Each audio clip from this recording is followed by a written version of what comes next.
Amen. Ndakwakiriye ku bugingo bw'ijuru TV. Welcome. Uyu munsi tugiye kuririmba indirimbo nziza cyane, indirimbo ivuga ngo nshatse kugukurikira Yesu.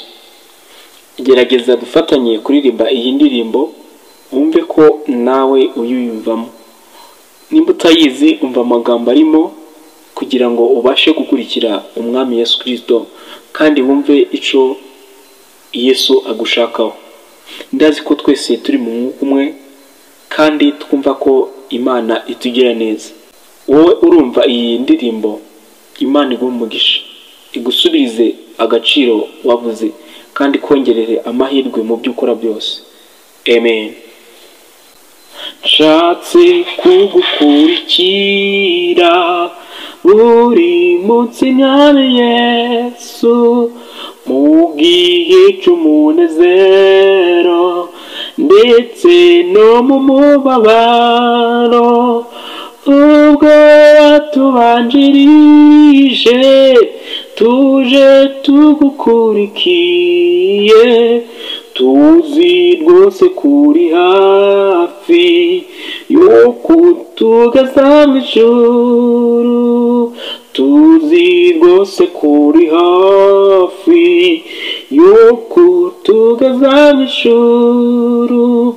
Sinahora mbaririza urugendo rwa Yesu, cyangwa se ngo nshidikanye kugukurikira Yesu. Umurimo wanjye nuwo kugukurikira Yesu, no kukomeza iyo nzira uko wayimenyesheje, no gukomeza iyo nzira nk'uko wayimenyesheje.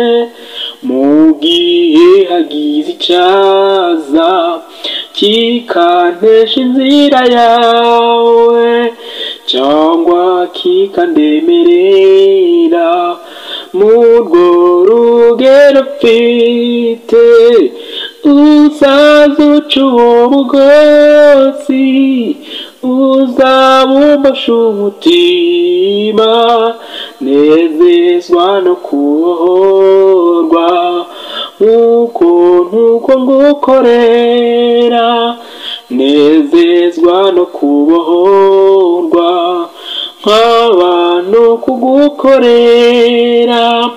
Urandinde mwami Yesu, tunganiriza imigambi, niba naniwe urugendo uzanyibutsa urukundo, uti ngwino mwana wanjye, ahasigaye umwanya muto, kuko uzahozwa ibyo byose ugeze iwanjye mu ijuru.